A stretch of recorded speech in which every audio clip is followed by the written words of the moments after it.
This now on set. Andrew, great to have you with us. I read this note. I was so excited to get you on. You are the senior industrials analyst. So you cover what in a nutshell? Basically the old economy. Which is now the new economy. That's exactly right. GE, Honeywell, Eaton, Parker, Rockwell. Okay, so all the stuff that you need to run the data center effectively, build the data center. So a lot of these have already been hot trays, and I guess what we're trying to figure out at this point is what hasn't run, or if it has run, how much more is there? So are there certain parts of the data center, certain stocks that you see fit that category?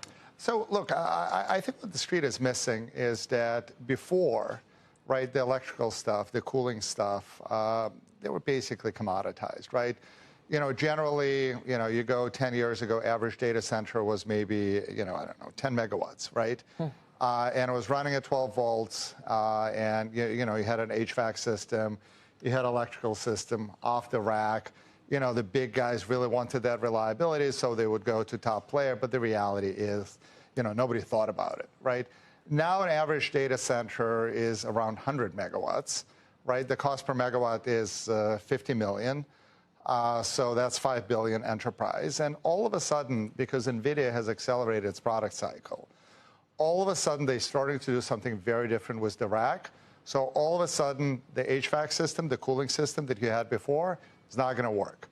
All of a sudden, the electrical stuff, when they're going to go to the Kyber rack, you will effectively have to rip out all your electrical stuff inside the data center and put in brand new electrical equipment. You're going to go to direct current architecture, running the stuff at maybe 800 volts, 400 volts versus 12 volts, right? And the problem, what NVIDIA is doing, they're completely re-architecting the rack.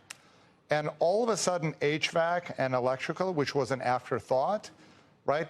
Rubin Ultra is not going to work if you don't have the right cooling and if you don't have the right electrical connection. And just to give you a sense, we estimate roughly an average cost for data center, maybe 50 million per megawatt. So thinking about it, electrical, maybe 1.9 million out of that per megawatt. Cooling, 1.4 million. You mess that up, right? $40 million worth of chips per megawatt are pretty much burned within 30 seconds. Wow. So that's the big difference. All of a sudden, this has become the technology bottleneck without which NVIDIA's plan doesn't work.